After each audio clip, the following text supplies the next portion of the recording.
comme le sont certaines célébrités de nos jours. Mais pour Dieu, c'est un misérable pécheur. Il y a un temps d'opportunité. Ne laissez pas passer ce temps. Et il faut que le pécheur le sache. Il faut que l'impie le comprenne. Il faut que les incroyants réalisent qu'un jour vient où Dieu ne sera plus accessible. Leurs cris ne seront plus entendus. Il sera le jugement éternel. Jésus, qui était l'incarnation de l'amour, et qui, plus que tout autre, a manifesté de la compassion pour les pécheurs. Ça veut dire toute sa vie, il a consacré à soulager les hommes, les femmes de leurs maux.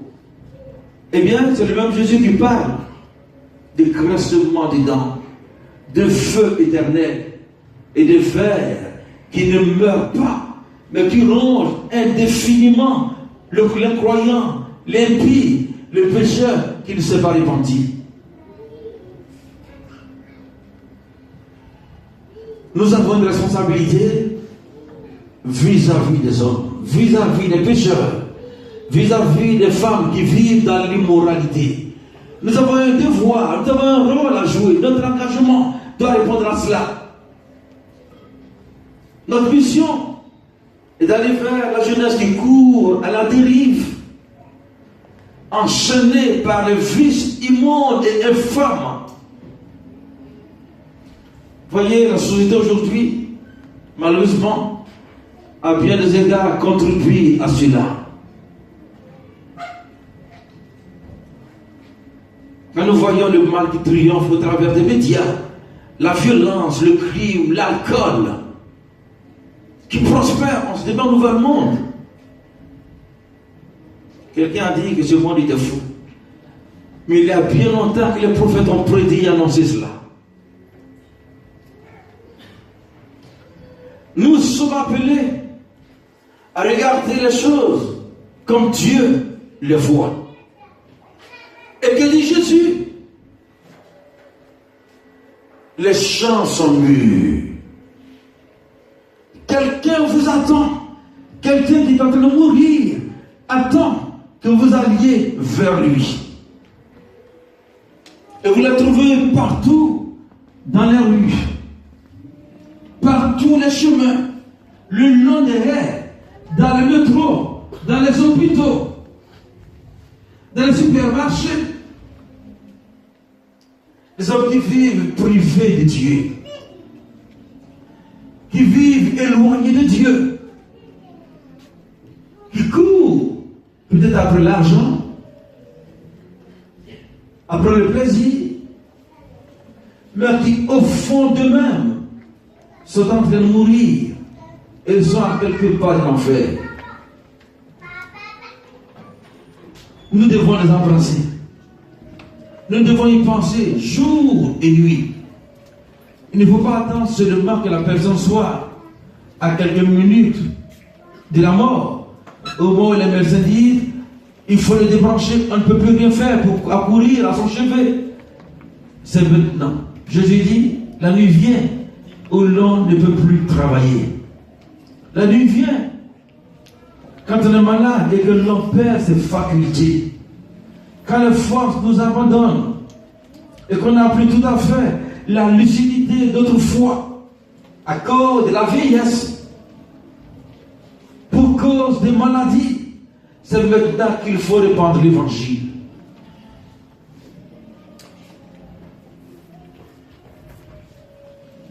Troisième recommandation. Jésus dit, vous recevrez le Saint-Esprit. Il viendra d'en haut. Il vous apportera l'équipement, les ressources nécessaires pour vaquer à cette vocation. C'est un saint engagement. Et Dieu a conscience que livré à nous-mêmes, nous sommes incompétents. Nous n'avons pas suffisamment de capacité pour mener à bien la tâche. Alors, il vient à notre rescousse en nous remplissant du Saint-Esprit. Je vous enverrai, dit Jésus, le Saint-Esprit. Dans le livre d'Éphésiens, chapitre 7, verset 18, il nous a dit, ne vous enivrez pas du vin.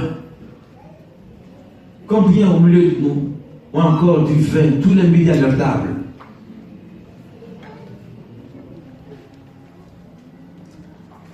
Jésus dit, c'est de la débauche. C'est bien ce qu'enseigne la parole de Dieu. Le vin, l'alcool sont cause de millions de morts dans le monde. Ici, même en France, les statistiques disent, et c'est bien établi, que près de 50 000 personnes, plus de 49 000 personnes meurent chaque jour d'alcool.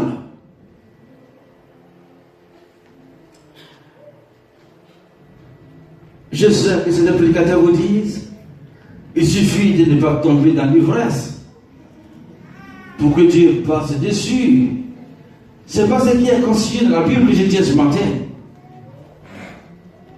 Il a dit clairement, ne vous enivrez pas du vin.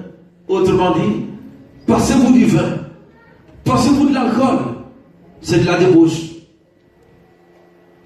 Mais à l'inverse, soyez remplis du Saint-Esprit. Alléluia.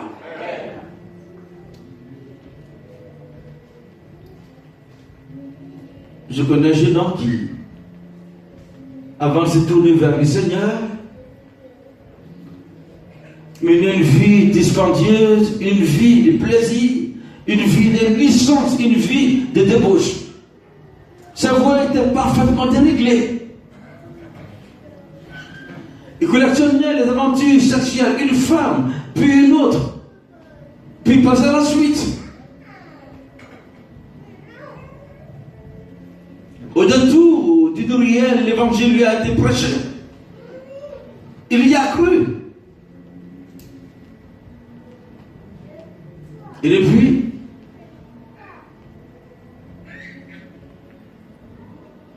il s'est pris à lire la parole de Dieu, à fréquenter les réunions d'une certaine église. Il a entendu prêcher un sermon sur le Saint-Esprit. Et croyez-moi, il n'a pas compris la moitié de tout ce que le pasteur avait dit ce matin-là. Mais quand il est rentré chez lui, il s'est enfermé dans la cuisine de la maison. Il a dit, Dieu, je veux de cela. Je veux que tu déverses sur moi le Saint-Esprit. Il a prié pendant des minutes, pendant des heures. Et à 4 heures du matin, quelque chose de sensationnel lui est arrivé. Il a vu des flammes partout enrober la pièce. Du feu de la cuisine. Le premier réflexe que l'on a, de façon naturelle, c'est d'appeler au secours et de chercher les pompiers. Mais c'était un autre feu. Un feu d'une autre nature. Le feu du Saint-Esprit. Jésus a dit, Jean vous a baptisé avec de l'eau. C'est rudimentaire, c'est ordinaire. Et moi, je vous baptiserai du feu et du Saint-Esprit. Et ce matin, Dieu veut déverser sur chacun d'entre nous une flamme. Il veut répandre son esprit.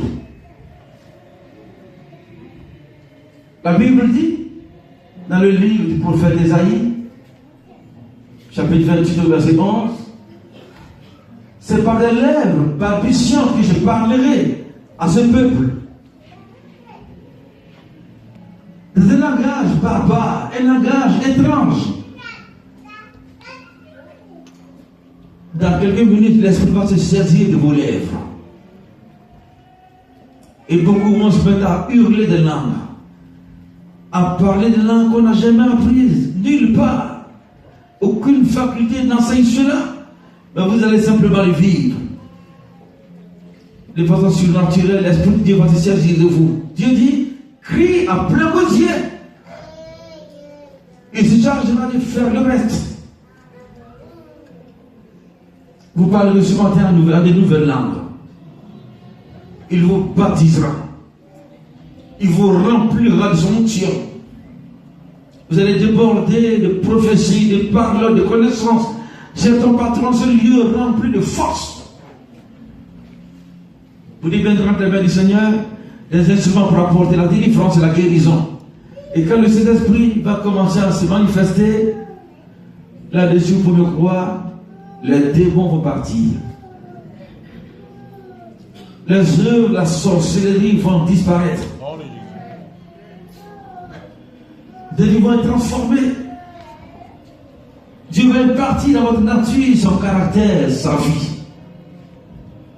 Il fera de vous des gens heureux, mais des gens dynamiques, prêts à servir la bonne cause. Que Dieu vous bénisse. Amen. Je vais inviter ceux qui n'ont jamais parlé en langue de leur vie d'approcher les premiers.